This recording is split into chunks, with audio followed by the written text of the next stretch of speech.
Welcome to another edition of Kop Talk. I'm Larry Levin, publisher and CEO of The Jewish Light. With me, as always, Bob Cohn, editor-in-chief emeritus. And The Light has a special anniversary this year. We turn 50 in a sense. It is the 50th year that we've been publishing as an independent nonprofit. While The Light started in 1947 as a PR project of the Jewish Federation, we became fully independent in 1963. And Bob, you're going to be writing about that all year, but you wrote this week about the origins of The Light as a nonprofit and the personalities involved. So just a quick snapshot of that. Yeah, and I really have gotten wonderful feedback from people from that era.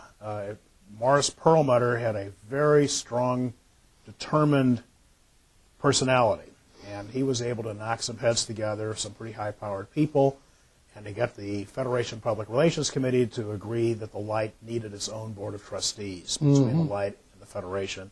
And that set us on a path towards full autonomy, which is really helpful to the community, helpful to the paper. And we are continuing that process right as we speak. Right, and we'll be covering each decade between 1963 and now, little snapshots each week. Bob will write his Codopedias every other week, and you'll see big two-page spreads every couple months about each decade. So we're very excited, and it leads up to our Golden Light Gala on October 6th of this year at the Ritz-Carlton. So please join us then. Well, Israeli election season is in full swing. We're on the verge of a new Knesset being chosen. What are some of the main issues in the campaign, and who's likely to end up with a ruling coalition this time? Well, I think it still looks as if Israeli Prime Minister Benjamin Netanyahu and his Likud, Israel Beitenu coalition, will gain a few seats in the Knesset, and he'll hold on to the premiership.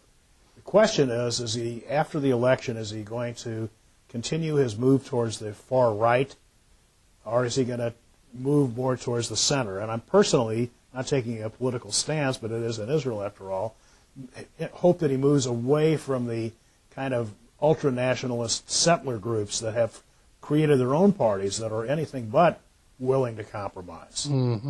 Yeah, one of the main issues that's been discussed at great length as the ruling coalition does drift further to the right is the relationship between Israel and U.S. Jews.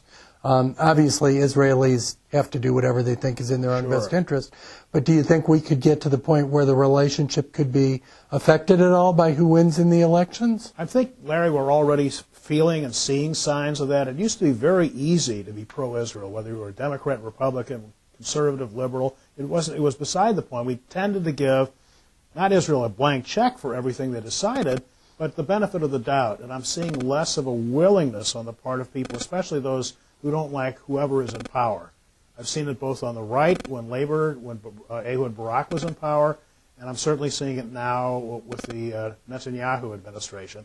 It's become increasingly tricky to figure out a way to be pro-Israel without being either a mouthpiece or without joining the chorus of unfair criticism against Israel. What I guess keeps Israel somewhat secure from an American political perspective is the fact that the Palestinian side still hasn't really come up with any offer to sit down without preconditions to talk. Yeah, again, Eban's famous quote, "They never miss an opportunity to miss an opportunity." And there has been no movement on the part of the Palestinians. To the contrary, they've moved towards a reconciliation, meaning Fatah and Hamas, the latter of which utterly rejects even the existence of Israel. Do you think by Hamas aligning with Fatah more, there's a possibility that they could migrate to a more centrist position, or do you not see that? I don't think that's at all far-fetched, because you've seen out of Meshal, the supreme leader of Hamas, one week he said, yes, I'll abide by all the previous agreements that Fatah agreed to, and then the next week he'll give an extremist speech. I think there's a lot of posturing on the part of Netanyahu and Abbas and Meshal, but I think there's a stronger possibility that Hamas might move under the umbrella of the Palestinian Authority, and then there could be a unified approach to negotiations. Now, a new report by U.S. non-proliferation experts says Iran could have enough nuclear weapon-grade enriched uranium by mid-2014. Last year, when David Makovsky spoke at our Can We Talk event, Israel was talking about having less than a year. So what I'm wondering is, what's changed, the science or the rhetoric or something entirely different? And for our viewers, we're not intending to smile in the face of potential nuclear No, disaster. it's just that it seems an elusive date. 15 years ago, when Barack and Netanyahu made separate speeches right here in St. Louis, they were saying it was only 5 years away. That was 15 years ago. And so the estimated date of Iran's readiness keeps getting pushed further into the future. So I don't really know, but with other things happening, like the nomination of Chuck Hagel to be the next Secretary of Defense, that's added to the mix as well. So it's a very unpredictable, not that it's always predictable, set of situations going forward past the Israeli election. And your thoughts about Hagel? My thoughts about Hagel are that I hope that my initial concerns, not just reservations, concerns about his statements about engaging with Hezbollah and Hamas and Iran, and he did apologize later to the Israel lobby as a Jewish lobby, and generally taking a pretty rough anti-Israel stance within the Senate, will be modified. He's going to be meeting with Senator Charles Schumer either today or tomorrow. Schumer is a ranking Democrat member of the Senate Foreign Relations Committee, or the Defense Appropriations Committee, which will be conducting hearings.